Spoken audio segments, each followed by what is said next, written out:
Okay guys, today's trek into DIY tech is a submersible, but not just any submersible. We're going to do an action cam submersible, and pay no attention to the mess. It's just an illusion caused by all the projects I have going on right now. So what we're going to do is we're going to look at the inspiration or what caused this project to be generated.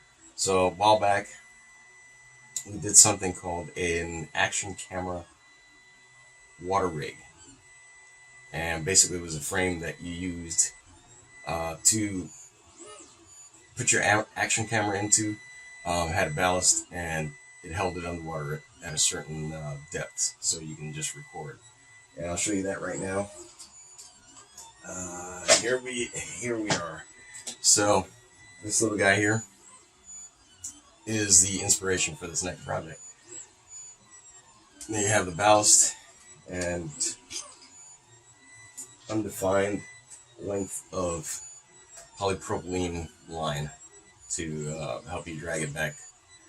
So what we're going to do now is we're going to look at what I did and how I originally started designing this project, and I'll show you right here. So what you're seeing there is me designing this in CAD, and when I design projects, sometimes I go too far and make things overcomplicated. And if you look at what we started with and what this thing looks like now, it's too much. You know, I just continued to design and wound up there, to the point where, let me show you the thrusters that I designed to go with that. As you can see there, the thrusters, it's a nice close up here. You can see that, yeah, it's all probably more complicated than we needed, because in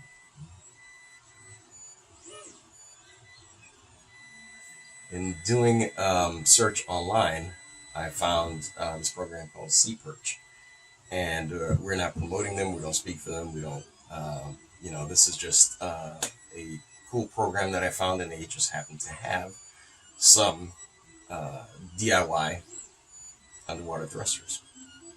So I ordered some of those, got rid of my original design, and I'm going to show you what I did to put this thing together using the new design.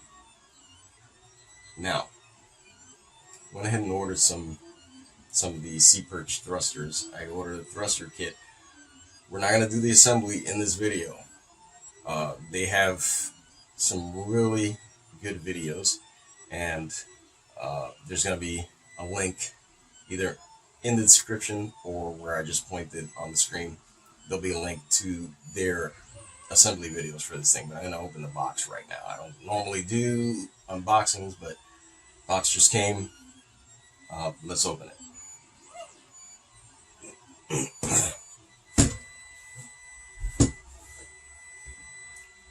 Nice brown box.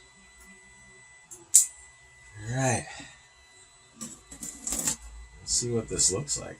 I don't even know, aside from the picture on the website, I don't even know what these look like in person. So, hey, you're finding out. Just as I'm finding out. Let's take this packing list out. Alright, always cut away from you with sharp knives as I pointed at my face. Alright, look at that. Looks like it's well packaged. A lot of biodegradable peanuts, like that. I use peanuts sometimes for other projects. Ooh, wow, it's a really tight box. Here we go. Oh, wow. Very nice packaging. Oh, you like it? Yeah, right. Very nice logos. Okay. Get points for aesthetic design. Now let's see what's in the inner box. All right. Okay. Oh, nice packing list on cardstock. So this is not just regular paper. So when you put it down somewhere and it gets wet, I bet you this will survive better than the regular paper instruction sheets. All right, save that. Recycle packaging. Always recycle your packaging. I'm always shipping stuff around, so I have like a box of packaging just laying around. Wow. Hey.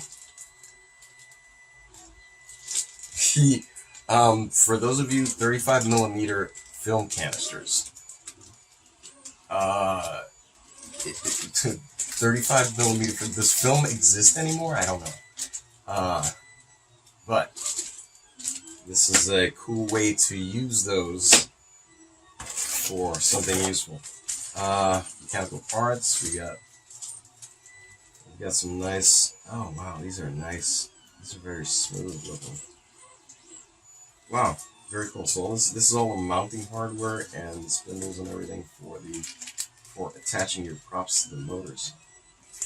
Oh, this is pretty well thought out little kit. I like it. 12-volt motors. Important thing. Not all motors are the same voltage. So, as you're doing your own projects, make sure you know what voltage your motors are, because there are similar looking motors that only go up to 6 volts. Some start at 1 volt, go to 3 volts. You will burn your motors up. I just let one out. You will burn your motors up if you don't use the proper voltage. So really cool. The really cool part about this is that for robotics, I mainly use 12 volts, just because it's convenient when you're using, stepping down the voltage to 5 volts and plug it into your car's accessory outlet. I mean, there's a lot of reasons to use 12 volts. One of the biggest ones is you can get some gel or lead acid batteries that are, meant for deep cycle trolling motors. Easy to find the chargers, easy to carry them around, because a lot of them, because they're made for trolling motors and such, they have handles. So to carry your power source around makes it very convenient, very easy. Any boating store, any athletics, well, I won't say athletic store, but places where they have camping and boating supplies, you'll be able to find some nice trolling motor. Oh, and so Seaperch, when you look it up, you're gonna see it's a very DIY thing. So for clamping your motors to the frame, which is a PVC frame, we're obviously going to make our own methods for clamping and stuff like that, because it's going to be a very specialized project. But very cool that all of that's included, so you have everything you need to put these together. And this is a wax ring. If you've ever done any work on your toilet in your bathroom, you know what this is. This is the wax ring that seals your toilet to the PVC pipe that goes outside of your house. So this is a very cool way of, so if you think about the way that what the thruster has to go through, right? So as soon as you start going to any depth in the water, if you have air inside of any type of container, as you go down, and we're not going to do the math here, that's for another video, but as you go down in the water, pressure from all sides starts pushing in on that container, and if the container is not strong enough to keep that pressure out, what's going to happen is the air inside is very compressible. Whatever air is left in there, if you leave an air bubble anywhere, it will be compressed, and the water will seek to take the space take the place of that air as it's being compressed, and you'll wind up with water in places. Somebody telling me that I'm on the right track. You wind up with water in places that you don't want the water. And so what this is going to do is it's a very ingenious and smart way of putting an uncompressible or non-compressible material in the way so that water can't get in there. And so this just is going to go around the motors inside of the 35 millimeter canisters, and it'll waterproof your motors. So that's it for the thrusters. Let's go on to the next phase, which is making a frame for this thing so that we can, attach the motors. We already have a water rig for the camera, so it should be a simple matter to add some extra frame around there where we can attach these three thrusters. So if you look at the link up there, you see the video for the water rig, so you can see more or less what that is. Okay, so I noticed I have the 3D printer going in the background. Sometimes when you have these things running all the time, you kind of grow deaf to it and you don't hear it. So pardon the sound of the 3D printer going, but I can't really cut it off right now because I have a marathon print going. But hopefully I can post-edit some of the noise out. But here's the camera rig that I was talking about. You can see that it's just a frame at the bottom with a nice stand at the bottom. What we're going to do is we're going to take a bag full of parts, PVC pipe parts, and add something to this such that we have an up and down chain. We'll be able to change depth. So we're going to have one motor moving in the y-axis, and then we're going to have a yaw. So we're going to have two motors on the sides, and the two motors on the sides are going to push forward, reverse direction, opposite to each other to make us turn, and with reverse we'll be reverse on both motors. We'll be able to back up. We're not going to be able to pitch. That's for another project, that's for another time. We're trying to keep this as simple as possible, to keep in the same vein of this project, which, as you can see, is just a plain frame that along with ballast keeps it at a certain depth. So now we're going to just be able to change the depth and also give us a yaw motion so we can point the camera and actually get some good footage. This got some good footage as is, but we'd like to be able to follow fish around. If the fish are swimming around, a turtle comes up, we'll be able to keep track of it. So let me get the bag of parts that we're going to use, and then we'll start laying stuff out. Okay, so what we've got here is the same fixture we have here. And what that allows us to do is mix it so that you can put a T, PVC T. You screw it in with two screws here. And you're able to slide the action camera right on there, and it just snaps in. So we want to change the action camera, or we want to put it in a different rig, we just do that with it. So we're going to set that aside. What we're going to do is we're going to look at this, how are we going to mount the motors. So we need one motor facing up. So what I'm going to do is, and for this particular one, we're not going to do a drawing. Usually I do a drawing, do a whole bunch of planning and stuff like that. And again, for the interest of in the interest of keeping this simple, we're not going to do that this time. So we're just going to get right to it with the parts. and just do some visual cogitating there, and away we go. So what we want to do is find a way to mount these motors. So I want to keep some rails to catch the foam on the top. So I'm thinking make some straight pieces like this, and then turn this part up. So you can see this section, we'll turn this section up and put a longer piece in here to hold the motor that's vertical. We'll get rid of this front here, and maybe we'll exchange this for an adapter where we can screw on different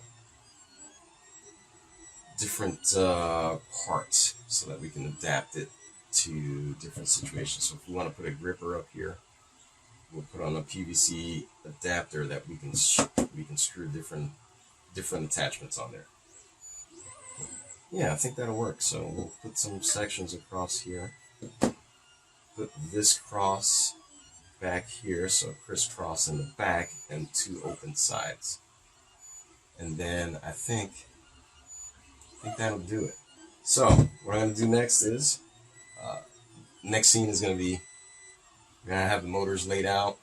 I'm going to cut some pieces. I'm not going to bore you with cutting all the pieces to size. But I did go on a shopping spree and cleaned out the plumbing section of my local hardware store. Here's some more. I got some more wax just in case, because we're going to make more motors and waterproof more stuff. So I just went ahead and picked up some extra wax. Yeah, so the other thing, these are cool. So they're not the same color, but same size as regular plumbing PVC. So you can see there, and you have some specialty shapes. So this is a trap. Not going to go into why it's called a trap, but the shape is such that water gets stuck in there and fumes don't go back and forth across there. But the electrical conduit and water pipes are similar sizes. So this is a component that allows you to, let me see if this one's almost open. We'll open this one up and give you a look-see inside there. This is as you can see, it's got a cavity and it's got places where you can stick pipe in. What that will allow us to do is, if we want to make some of the wiring part of the frame, we can run the wiring through there and we'll have some place to a junction box of sorts. And so as you can see there, it's a nice opening, and you can have the wires in there, and we have some different types of splices. So this is a 3-wire splice. We're gonna experiment with some things here, and these are really cool. You just shove the wires in there and it splices the wires together. So as we put the motors and wiring together, we're gonna then we have some clamps here. So it's a clamp right onto the pipe. We're gonna see if we can use that to attach our motors. Yeah, so we have a few things to play around with. So yeah, next thing you're going to see is the motors, and I'm going to lay everything out the way I think it's going to go together. And we'll show you how it gets assembled, and hopefully after that, we're going to go out and give it a test. So for the control box, I'm just going to use, what the Seaperch program uses. They have some Cat 5 or Cat 6, I don't remember. But we're going to use some Ethernet cable. Some Ethernet connectors on the ends. They don't use that specifically, and again, you can look at their videos and see exactly how they did theirs.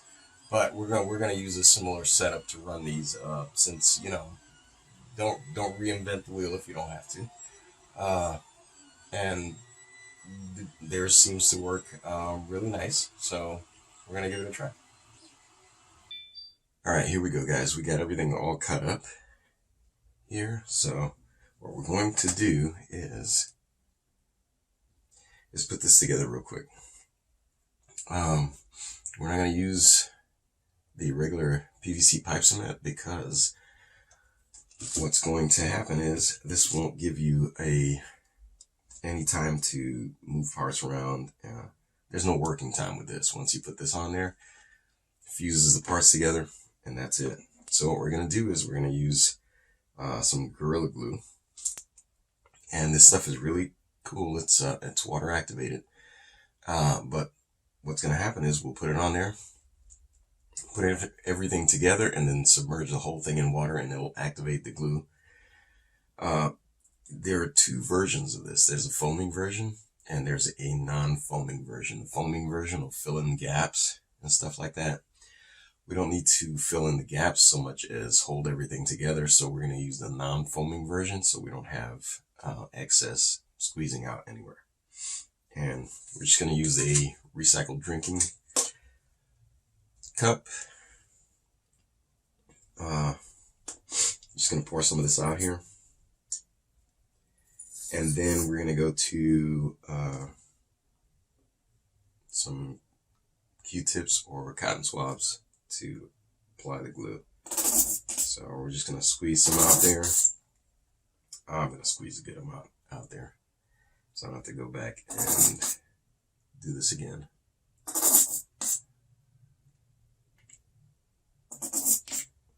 Yeah, real exciting stuff. Okay, here we go. So probably going to speed this up so you don't have to go through the whole just long, lengthy process of putting all these pieces together. I've already dry fit all of these. It's a good idea to dry fit everything after you cut it down. Fit it together and see if all the lengths match up to what you thought it was going to match up to. What we've done here is, I'm not going to show you the dry fit. I'm just going to let you see how it develops. So here we go. And now when I put these pieces together, you'll see that there's a flat part on there. And that's from when they do the molding, that's where the pin is that pushes this part out of this half of the mold. So you can see the parting line there. There's a part of the mold that comes in this way, part of the mold that comes in this way. They shoot the plastic into the mold, into the assembled mold. And when the parts come together, there's a pin that pushes this part out. And you can see that's nice and flat. So what we're going to do is we're going to try to make it so that these parts are in the upper part and bottom part facing up and down, such that we'll be able to use that as a point to drill in from.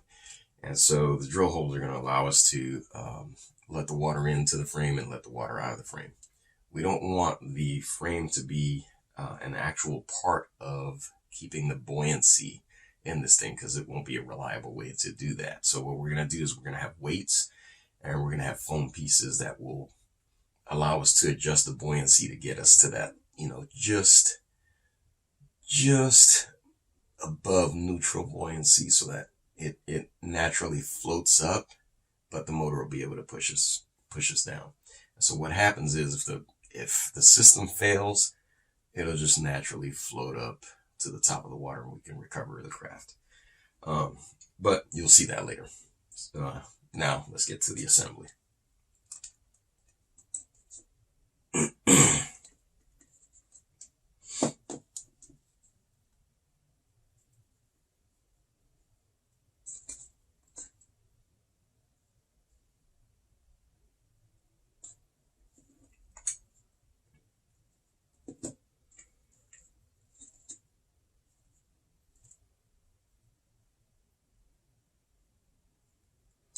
Now I'm putting this I'm putting it in the joint versus putting it onto the outside pieces, because what I want is for the pipe to actually push the adhesive in towards the inside of the fitting. And when the water comes in, it'll provide a nice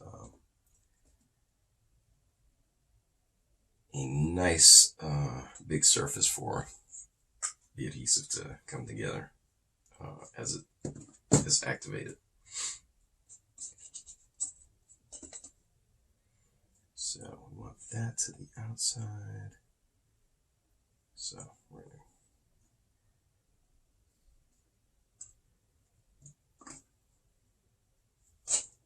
and as you can see, since we haven't activated the adhesive, it gives me a little bit of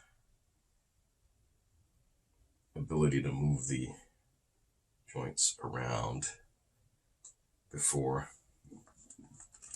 everything sets up.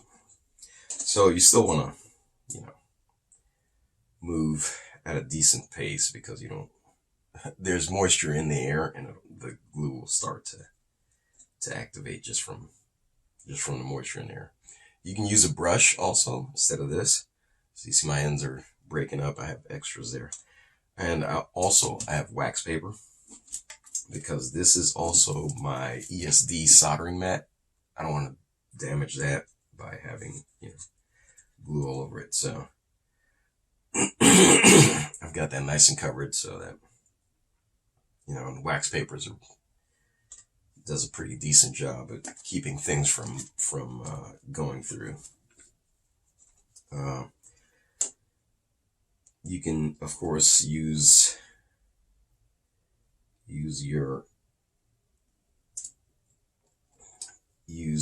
something like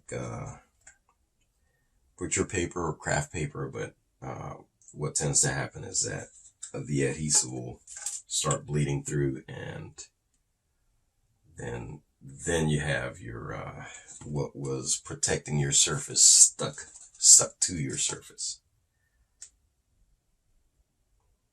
All right, so now I'm going to stop talking, because at this point we're probably going to accelerate this video and move us right to the end.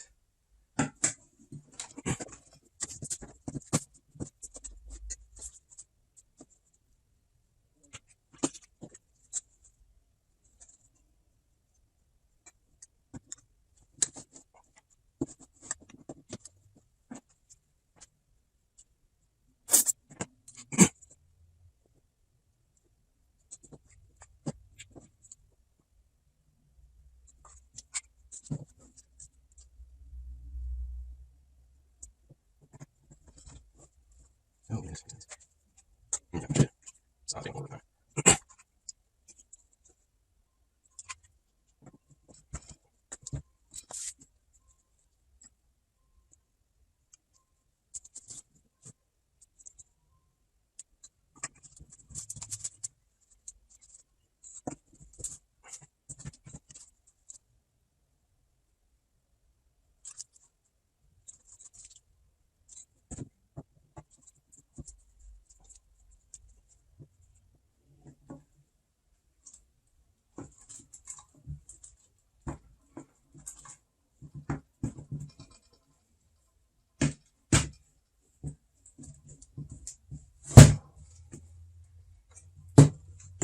Now,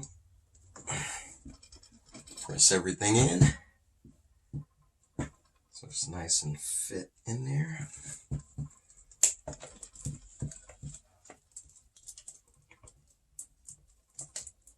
Make sure all your adjustments are done, because as this is going to start to set up, as I said, even though we haven't dunked it in the water yet, what's going to happen is the moisture in the air is going to start to cause the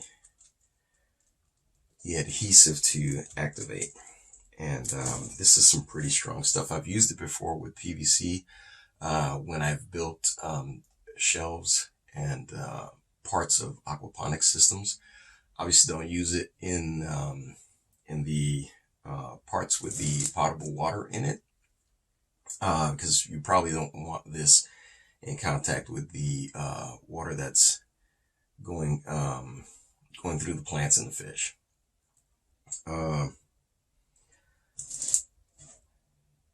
But there it is. So we'll go into, and we'll touch on the aspects of the design later, but I'll show you briefly where the motors go real quick. We're not going to attach the motors now because we're gonna, like I said, dunk it in the water first and get all the adhesive activated. But I've created these, and these will be, I'll put a link in the description to the model, or a link to the page where on the website where the model resides, in case you guys want to use this. So this is just some brackets that I designed to hold the motors, and these are just, as I said earlier, Seaperch motors, the standard Seaperch motors. And I've made some brackets that will help hold these onto the PVC frame. So instead of zip tying them on the way you normally would, these brackets will hold them in certain positions. So, as I said, I put the link to the website where I'll add these models in there so you can download those. But there you go, there it is. So next thing I'm going to do is drill some holes in here, and we'll dunk this in the water. I'm going to bore you with the drilling of the holes. You know how to drill holes, so we'll just skip to the dunking in the water. Alright, so I'm outside now. We're about to finish this up. I've got the bucket of water ready. Did some measurements on here. We made sure everything was square, nice and square still. So you can see all the holes are now in there. It's ready to get dunked in there. We've got enough water in there to cover the whole frame. So to cover over the whole frame, because we want to make sure the water gets inside everywhere. And we're going in. You see how easily that goes in there? And we just want to make sure that the water gets to every place inside where the adhesive is. So you can see the bubbles coming up, so that means the water's getting all through there. And yeah, all we have to do is have the water be in contact with the adhesive on the inside, and yeah, that starts the process of activating the adhesive. And it's very similar to your crazy glue, where if it comes in contact with any water or moisture, as everybody knows, if you get it on your fingers, yeah, your fingers are getting stuck together, and that's because there's moisture in all over your fingertips, coming out through your pores. So there you go. That's it. You know, drill the holes, make sure it's square, and dunk it in there. And now it's had enough time to get the water in there, so we'll just take it out, let it drain out.